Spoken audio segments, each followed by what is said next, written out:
Hello guys, first of all good morning to all of you. मैं प्रबल चौहान लेके आया हूँ आप सभी के लिए एक छोटा सा वीडियो। इसमें अपन देखेंगे कि अपन किस तरह से किसी एग्जाम को फाइट कर सकते हैं। तो इसमें मैं आपको बताऊंगा कि अपन क्वेश्चन पेपर को एग्जाम हॉल में कैसे अटेम्प्ट करें कि हम मैक्सिमम हमारी एफिशिएंसी हो सके और हम उस एग्जाम को फाइट कर लें। ये बहुत ही इंपॉर्टेंट टॉपिक है क्योंकि बहुत से स्टूडेंट्स तैयारी तो काफ़ी अच्छी करते हैं, एग्जाम तक उसकी तैयारी बहुत बेटर होती है और सभी स्टूडेंट की कंपैरिजन में, लेकिन फिर भी वो एग्जाम फाइट नहीं कर पाता है। क्यों? क्योंकि एग्जाम हॉल में उसने कुछ ऐसी गलतियां कर दी, ऐसी मिस्टेक्स कर दी जिसकी वजह से वो एग्जाम फाइट नहीं कर पाता है। और ये बेसिकली बहुत से स्टूडेंट्स के साथ होता है। तो मैं इसमें डिस्कस करूंगा कि अपन क्या क्या प्रॉब्लम फेस कर सकते हैं, क्या क्या प्रॉब्लम्स आती हैं और उनको किस तरह से अपन स्क्रटनी, किस तरह से अपन उनको छांट सकते हैं और कैसे अपन उस एग्जाम को फाइट करें, कैसे अटेम्प्ट करें उस पेपर को। तो इन सभी चीजों को अपन देखते हैं। ठीक है, तो सबसे पहला स्टेप तो अपना ये है कि एग्जाम हॉल से पहले एक दिन दो दिन, मान लो एग्जाम से पहले, आपको क्या है, बिल्कुल फ्री हो जाना है। ठीक है, माइंड में वो एक वीडियो मैंने पहले भी डाला हुआ था, तो ये चीज तो पहले अपन जानते हैं। मैं आपको पहले बता चुका हूं कि अपना माइंड बिल्कुल सेट होना चाहिए, अपन कॉन्फिडेंट होने चाहिए, कंसिस्टेंट होने चाहिए। अपना सिलेबस कंप्लीट हो चुका है, नहीं हो चुका है, एग्जाम से पहले आपको ये सब चीजें छोड़ देनी चाहिए। ठीक है, कि एक दिन तो मान के चलो आप, एक दिन पहले आपको सब कुछ छोड़ देना है कि आपको कुछ भी नया नहीं पढ़ना है, जितना पढ़े हो दैट्स इट, उसी में आपको कॉन्फिडेंट रहना है। पहला स्टेप तो ये है ही है। ठीक है ना। तो अब आप ये नहीं कि आप एग्जाम हॉल में जा रहे हो, घबरा रहे हो कि वो टॉपिक रह गया, ये टॉपिक रह गया, कोई दोस्त आपसे डिस्कस कर रहा है, आपको किसी की बात पर ध्यान नहीं देना है। चाहे आपके 100 में से 20 टॉपिक छूट गए हों, लेकिन आपका जो 80 है वो 100% होना चाहिए। तो आपको बिल्कुल कॉन्फिडेंट रहना है, एकदम कूल होकर के जाना है, चाहे आपने कितना ही क्यों ना पढ़ा हो, क्योंकि अपन को नहीं पता कि पेपर कैसा आने वाला है। हो सकता है मैंने जो 80% पढ़ा था उसमें से ही पूरा पेपर आ जाए। ठीक है ना। तो आपको बेस्ट किस में रखना है, जो आपने पढ़ा है केवल उसमें। एग्जाम हॉल तक की बात है। तो एग्जाम हॉल में बैठने के बाद क्या क्या गलतियां फेस करते हैं अपन।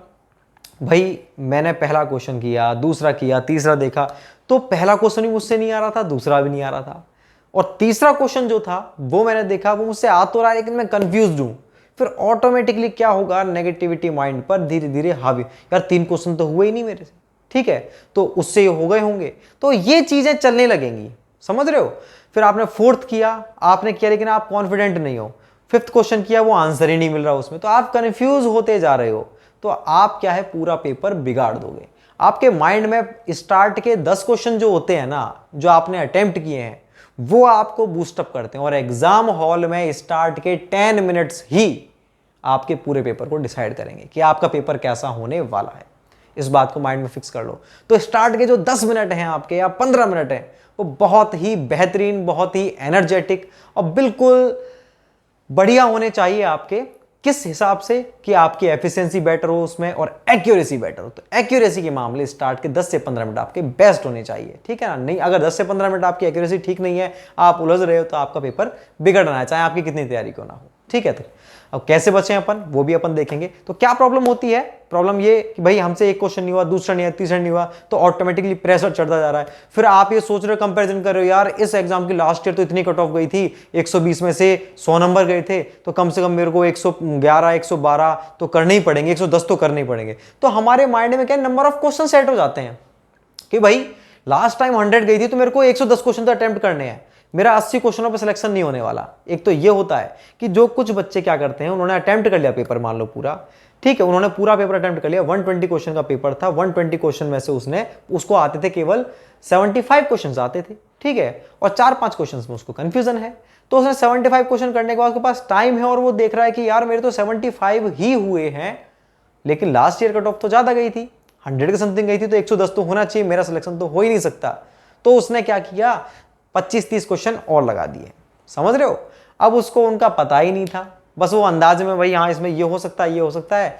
तो अरे आप वहां बैठ करके डिसाइड नहीं कर सकते एग्जाम हॉल में कि पेपर की कट ऑफ क्या जाएगी। पहली चीज तो ये, पहले 100 गई थी, तो जरूरी नहीं इस बार 100 से ज्यादा हो, कम भी हो सकती है। आपको अपना पेपर ही तो पता है, तो आप उस नंबर को, उस कट ऑफ को माइंड में सेट मत करो। कुछ भी नहीं सोचना आपको, पीछे क्या आगे क्या, कुछ नहीं सोचना। कितना कर लिया, मेरे से ये क्वेश्चन भी नहीं हुआ, ये भी नहीं हुआ, 10 क्वेश्चन हो गए, 20 क्वेश्चन हो गए, बस 2-3 ही क्वेश्चन हुए मेरे से, पता नहीं क्या होगा आगे, आगे क्वेश्चन कैसे होंगे, कुछ नहीं सोचना। बी काम, एकदम कूल हो जाना है आपको। ठीक है, तो ये तो मैंने अभी आपको बताया कि क्या क्या प्रॉब्लम्स होती है, ठीक है। अब यहीं से पेपर्स आपके बिगड़ते हैं, इनमें से कोई सी भी एक दो चीज स्टक हुई माइंड में और आपका पेपर पूरा नेगेटिव हो जाएगा। तो अच्छी भली जो तैयारी थी वो सारी की सारी व्यर्थ हो चुकी है आपकी। तो अब बात आती है कि हम क्या करें वहां पे फिर कि हमारा पेपर बढ़िया हो जाए। तो देखिए भाई, मैं केवल आपको सजेशन दूंगा, आपका मन है तो आप इसको एक्सेप्ट करना, अदरवाइज मत करना। तो मैं आपको कहूँगा आपको पेपर 2-3 अटेम्प्ट में करना है। 2-3 अटेम्प्ट में कैसे? सबसे पहले आप क्वेश्चन नंबर 1 करोगे। आपने देखा, मान लो आपका 120 क्वेश्चन का पेपर है, आपने क्वेश्चन नंबर 1 किया, नहीं आता, दूसरा पढ़ा नहीं आता, तीसरा पढ़ा, ये उस टॉपिक से था जो मेरे को आता ही, जो मैंने पढ़ा ही नहीं था टॉपिक, तो आपको ये भी नहीं आता। चौथा क्वेश्चन भी कुछ ऐसा था। कोई बात नहीं, कूल रहो, बिल्कुल अपने माइंड पर प्रेशर डेवलप नहीं होने देना है कि यार 4 क्वेश्चन नहीं आते मेरे से स्टार्ट, कोई बात नहीं, 5वां नहीं आता कोई बात नहीं, 6ठा नहीं आता तो भी कोई बात नहीं, आप बिल्कुल कूल रहो भाई। आगे काफ़ी सारे क्वेश्चंस हैं जो आपका इंतजार कर रहे हैं, जो मात्र 10 सेकंड के क्वेश्चंस है, काफ़ी सारे क्वेश्चंस। तो आपको मान लीजिए 10th तक क्वेश्चंस नहीं आते थे, या तो ऐसे क्वेश्चन थे ये जो आपने टॉपिक पढ़े नहीं थे, छोड़ दिए थे, या आउट ऑफ सिलेबस वाले थे, या फिर ऐसे थे कंफ्यूजिंग क्वेश्चन जिनमें आप कॉन्फिडेंट नहीं थे, तो आपने उनको 10 तक छोड़ दिया। भाई 10 तक अगर आपको कुछ ऐसा क्वेश्चन भी आ रहा है ना जो आपको कॉन्फिडेंट नहीं लग रहा, आप कंफ्यूज हो रहे हो, तो उसको भी अटेम्प्ट मत करना, ठीक है ना। आपको 50-50 पता है कि हाँ शायद इसका आंसर है तो 20 mm है या फिर 40 mm, मुझे याद नहीं आ रहा, बिल्कुल स्किप कर दो, छोड़ दो फर्स्ट अटेम्प्ट में। पहला अटेम्प्ट है मेरे पेपर का, मुझे 1 से लेकर 120 क्वेश्चन देखने हैं फर्स्ट अटेम्प्ट में, फिर दोबारा देखूंगा ये सारे क्वेश्चन को, फिर तीसरी बार देखूंगा। देखो, तो आपने 10 तक क्वेश्चन छोड़ दिए, 11th क्वेश्चन देखा, आप कॉन्फिडेंट थे, आपसे पूछा गया कोई भी क्वेश्चन, मान लीजिए कि वाटर कंजर्वेशन का जो एक्ट है कब पारित हुआ था, 1974, 1978, 1981, 1984, कुछ भी ऑप्शन मिले आपको, चाहता आप कौन, यार 1974 था यार, आपने तुरंत लगा दिया। 12th क्वेश्चन नहीं आता कोई बात नहीं, 13th आता है, 14th आता है, 15th आता है, 16th आता है, अब आप करने लगे। अब क्या है, आप उनको मत देखो मेरे से कितने नहीं हुए, कोई बात नहीं, मुझसे हो रहे हैं, वो बिल्कुल कॉन्फिडेंट एक्यूरेट है एकदम, ठीक है। तो आपका इससे क्या होगा, पहली चीज तो ये कि आपका जो वो है बिल्कुल बूस्ट हो जाएगा, आप एनर्जेटिक हो जाओगे, ठीक है ना, आपका कॉन्फिडेंट बिल्कुल डेवलप हो जाएगा और आप बूस्टअप हो जाओगे ऑटोमेटिकली कि हाँ मेरे इतने सारे क्वेश्चन ठीक हैं, अभी तक जो किए हैं बिल्कुल एक्यूरेट है मेरे। फिर आप धीरे धीरे करते हैं, और फर्स्ट अटेम्प्ट में केवल आपको 1 लाइन क्वेश्चंस ही करने हैं, मतलब जो डेटा बेस्ड है या थियोरेटिकल क्वेश्चंस है जिनको आप डायरेक्टली जानते हो, जिनमें आपको न्यूमेरिकल नहीं करना पड़ रहा और कुछ सोचना नहीं पड़ रहा, ठीक है ना। तो पहले अटेम्प्ट में आपको केवल वही क्वेश्चंस करने हैं जो थियोरेटिकल है। थियोरेटिकल क्वेश्चन में कितना टाइम लगता है भाई, कोई भी क्वेश्चन है, मान लीजिए कि जो हमारा ग्रीन हाउस इफेक्ट है, इसमें मेजर गैस कौन सी होती है, तो आपको पता है, अगर भाई CO2, अगर आपको मालूम है CO2 है तो वो कंफर्म हो गया आपका, तो आपको बस उसमें क्या करना है, आपको पता था तो नहीं, उसमें कंफ्यूज तो होना नहीं, नहीं पता तो छोड़ो उसको, आगे चलो। तो अगर आपको पता है ऐसे क्वेश्चंस का, कितना टाइम लगा, 5 सेकंड 10 सेकंड, तो केवल यही क्वेश्चंस आपको करने हैं, तो आप उस पेपर को मैक्सिमम 20 मिनट में देख लोगे, पूरे 120 क्वेश्चन। क्योंकि भाई मैंने क्या बोला आपको, फर्स्ट अटेम्प्ट में केवल थ्योरेटिकल क्वेश्चंस और डेटा बेस्ड क्वेश्चन है, जो डायरेक्ट डेटा कि भाई जो हमारा कैम्बर होता है इसमें कितना देते हैं, 1 in 3 3, 1 in 2, जो भी आपको इस तरह के क्वेश्चंस हैं, जो सिंगल लाइन क्वेश्चन है, डेटा बेस्ड क्वेश्चन है, वो आपको पता है, तो ये सारे क्वेश्चन आपके फर्स्ट अटेम्प्ट में हो जाएंगे। और मान लीजिए फर्स्ट अटेम्प्ट में आपके 120 में से 60 क्वेश्चन हो चुके हैं, ओके। तो ये 60 क्वेश्चन कैसे थे, ये थे सारे थ्योरेटिकल क्वेश्चन और आपके बिल्कुल सही है।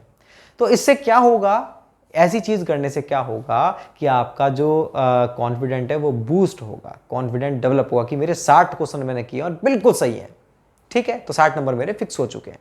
अब आप सेकंड अटेम्प्ट क्या करोगे, सेकंड अटेम्प्ट में आप उन क्वेश्चंस को देखोगे जिनमें आपको जो न्यूमेरिकल बेस्ड है, ठीक है, उनको देखोगे, और न्यूमेरिकल बेस्ड में भी केवल उन्हीं क्वेश्चंस को देखोगे जिनमें फॉर्मूला कुछ ज़्यादा लेंदी ना हो। भाई न्यूमेरिकल देख करके अपन को इतना तो पता चल ही जाता है कि ये इस न्यूमेरिकल में मेरे को इतना टाइम लग सकता है, इसमें इतना। तो जो न्यूमेरिकल्स मेरे 1 से 2 मिनट के अंदर हो सकते हैं, जो डायरेक्टली फॉर्मूला बेस्ड होते हैं ना, तो उन क्वेश्चंस को आपको अटेम्प्ट करना है। कौन से वाले में, सेकंड अटेम्प्ट में केवल। मान लीजिए ऐसे आपके 25 क्वेश्चंस थे, तो आपने 25 क्वेश्चन सेकंड अटेम्प्ट में कर दिए, तो 25 क्वेश्चन ये हो चुके हैं आपके, कितने हो गए, 60 और 25, 85 क्वेश्चन हो गए। अब थर्ड अटेम्प्ट में कौन से देखने हैं, थर्ड अटेम्प्ट में आपको वो क्वेश्चंस देखने हैं जिनमें जो अपने न्यूमेरिकल्स थोड़े से बड़े थे, ठीक है ना। जो आपको लग रहा था इनमें टाइम लग सकता है 3 से 4 मिनट, आपको बहुत टाइम मिलेगा इसमें, बहुत टाइम। आप 1 घंटे के अंदर ये कर सकते हो पूरा पूरा, ठीक है। अब आपके पास 1 घंटा बचा हुआ है इस स्ट्रेटजी के अकॉर्डिंग, ठीक है। तो अब क्या करना है, थर्ड अटेम्प्ट में आपको वो बड़े बड़े न्यूमेरिकल्स करने, उनमें मान लीजिए आधा घंटा लग गया आपको, जितने भी आप कर सकते थे। आप उनमें से मात्र 10 क्वेश्चन कर सकते थे, तो आपने 10 क्वेश्चन कर दिए, 95 आपके हो चुके हैं क्वेश्चंस, ठीक है। तो 95 अपन बिल्कुल कॉन्फिडेंट हो गए, मेरे 95 नंबर बिल्कुल सही है। अब आप ये मत सोचना सर हमने 3 बार कर लिया पेपर, अरे भाई 3 बार किया है लेकिन इसमें इतना टाइम नहीं लगेगा आपको, आप चाहे करके देख लेना। आप एक पेपर अभी ही कर सकते हो, अभी आप कभी एग्जाम हॉल से पहले आप अटेम्प्ट करके देख लेना, आपको इसमें टाइम बहुत कम लगेगा, ठीक है ना। लेकिन ये जरूरी भी नहीं है आप सब लोग मेरी राय मानो, ठीक है ना। मैं तो केवल आपको सजेस्ट करूंगा, कभी आप मेरी राय मानो और आपको पता नहीं कैसे टाइम ज़्यादा लग रहा है फिर आप मुझे ब्लेम करो, ओके। तो अपन बात करते हैं आगे। तो थर्ड अटेम्प्ट में अपन ने कौन से क्वेश्चन किए हैं न्यूमेरिकल्स, जो थोड़े लेंथी थे। अब फोर्थ अटेम्प्ट में आपको क्या करना है, जिनमें आप कंफ्यूज्ड थे कि यार ये होगा या ये होगा, फिर उस टॉपिक को आप थोड़ा तसल्ली, अपने पास टाइम तो बच रहा है, अब जितना भी है, जितने भी क्वेश्चन बच रहे हैं आपके 25 क्वेश्चन बच रहे हैं, 25 में से अब अपने पास टाइम बच रहा है आधा घंटा, तसल्ली से सोचो आप उन कंफ्यूज्ड क्वेश्चंस को, ठीक है। अब 25 में से मान लो 10 ही क्वेश्चन थे ऐसे जो कंफ्यूज्ड थे, तो आपको उनको तसल्ली सोचना, उनके टॉपिक सोचने हैं, फिर आपको अगर याद आता है तो ही आपको करना है, अदरवाइज कंफ्यूज्ड को बिल्कुल छोड़ना है। भैया नेगेटिव से बेटर है 0 नंबर। अगर आपने कंफ्यूज अटेम्प्ट कर लिया कि हाँ ये हो सकता है और वो अगर आपका गलत हुआ तो माइनस गए, नेगेटिव मार्किंग हुई तो आपको माइनस गए। अगर आप अटेम्प्ट नहीं करोगे तो आपके 0 नंबर आएंगे, तो 0 is better than negative, okay. तो आपको इतने ही क्वेश्चंस अटेम्प्ट करने हैं और ये 4 अटेम्प्ट में पूरा पूरा पेपर करना है। पहले में थ्योरेटिकल, दूसरे में न्यूमेरिकल छोटे, तीसरे में बड़े न्यूमेरिकल्स और चौथे अटेम्प्ट में कंफ्यूज क्वेश्चंस, तब जाकर के आपका पूरा पूरा पेपर बेस्ट होगा। अब देखो इसमें आपकी कितना आगे जा चुके हो आप उन बच्चों से। देखो एक बच्चे ने स्टार्ट किया था पहला वे, अब क्वेश्चन के जो सेट होते हैं वो भी तो अलग अलग होते हैं ना। हो सकता है किसी के सेट में ABCD कई तरह के सेट होते हैं ना क्वेश्चन के, किसी के पास ऐसा सेट आ गया जिसका पहला क्वेश्चन भी न्यूमेरिकल, दूसरा तीसरा चौथा पांचवा सारे न्यूमेरिकल थे, और वो भी कैसे, बड़े न्यूमेरिकल। और वो लड़का पहले क्वेश्चन से स्टार्ट करने लगा, उसको वो न्यूमेरिकल आता था, ठीक है, और वो था बड़ा वाला न्यूमेरिकल, तो वो देखने लगा, उसको उसमें फॉर्मूला वगैरह पुट करने, ये करना वो वैल्यू, और उसको पहले क्वेश्चन में लग गए 7 मिनट, ठीक है। दूसरा क्वेश्चन भी उसको ऐसे पल्ले पड़ गया, उसमें भी 5 से 7 मिनट लग गए। तो ऑटोमेटिकली, और ऐसा भी हो सकता है कि 5-7 मिनट तो लग गए, उसके बावजूद आंसर सही नहीं आ रहा, कहीं पर आपकी मैथमेटिकल मिस्टेक होगी। भैया न्यूमेरिकल है, गलतियां हो सकती हैं सबसे, मैथमेटिकल कैलकुलेशन गलती हो सकती है, भाग देने में, गुणा करने में, कैसे भी, तो आपको उसमें थोड़ा सा टाइम लग गया, ठीक है। तो ऐसे अगर आपने 4-5 क्वेश्चन स्टार्ट में ही ऐसे कर दिए, तो चाहे आपके वो सही हुए हों 5 क्वेश्चन, चाहे आपके गलत हुए हों या आपसे नहीं हो, तो प्रेशर ऑटोमेटिकली डेवलप हो जाएगा कि यार आधा घंटा हो गया, अभी तो 4 ही क्वेश्चन हुए, ठीक है। फिर क्या होगा, फिर आप जल्दबाजी करोगे, हड़बड़ाहट हो जाएगी बहुत ज्यादा, फिर आप क्वेश्चन को कि ये करूं कि वो करूं, फिर बस वहीं से आपका पेपर का खेल बिगड़ जाएगा और आप बहुत कंफ्यूज हो जाओगे, पजल्ड हो जाओगे, माइंड अपसेट हो जाएगा, आते हुए क्वेश्चंस भी नहीं कर पाओगे आप, ऐसी कंडीशन हो जाएगी। और ऐसा होता है बहुत से बच्चों के साथ, जो तैयारी अच्छी होने के बावजूद बिगड़ जाता है पेपर, वो इसी कारण से बिगड़ता है। फिर उसके बाद में क्या होता है, अपन ने मान लीजिए आप फिर जल्दी जल्दी कर ले, फिर टाइम घटता जा रहा है, टाइम कम होता जा रहा है, अब मात्र 15 मिनट बचे हैं, क्वेश्चन बच रहे हैं 40, क्या करूं मैं। फिर एंड में आपने 15 मिनट्स में आप पूरे क्वेश्चन से नहीं देख पाए, आपने ऐसे ही पैटर्न पे किया और आप पूरे क्वेश्चन ही नहीं देख पाए, आप केवल 100 क्वेश्चन तक पहुंचे थे कि आपका टाइम ओवर हो चुका है। तो ऐसे में क्या नुकसान हुआ, एक नुकसान ये हो गया कि एंड के 20 क्वेश्चंस तो आप देख ही नहीं पाए, और हो सकता है एंड के 20 क्वेश्चंस 1 लाइन थे और जो आपको आते थे, तो आपको 20 नंबर का नुकसान सीधा सीधा यहां हो चुका है। ऐसा भी होता है, बहुत से बच्चों का पेपर ही पूरा नहीं देख पाते हैं। तो देखो ये वाली कमी पूरी हो चुकी है हमारी, हम पूरा पूरा पेपर देख सकते हैं, हमको अफसोस नहीं होगा बाद में कि यार मैं अगर सारे के सारे क्वेश्चन देख लेता तो ये तो मेरे को आते ही थे। एक ये एक्सक्यूज भी रहता है बहुत बड़ा कि यार मेरा पेपर ही नहीं हो पाया पूरा, ये क्वेश्चन आते थे, ये तो कर ही नहीं पाया, टाइम ही नहीं मिला, ठीक है ना। तो ये सारी की सारी कमियां जो मैंने तरीका बताया, अगर आप उससे अटेम्प्ट करोगे एग्जाम को, पेपर को, तो आपका क्या होगा, सारी कमियां दूर होंगी और आपका सिलेक्शन के चांसेस बहुत ज़्यादा बढ़ जाएंगे। और अगर आपने अच्छी तैयारी की है पहले से, तो आपका सिलेक्शन 100% हो जाएगा। तो ये एक वीडियो आप सभी के लिए था। आई होप कि आपको ये अच्छा लगा हो। अगर आपको अच्छा लगा हो तो कमेंट करके मुझे बताएं कि ये वीडियो कैसा लगा आपको, जिससे कि मैं आपको और भी अच्छी अच्छी बातें सिविल इंजीनियरिंग और एग्ज़ाम से रिलेटेड दे सकूं। Thank you so much.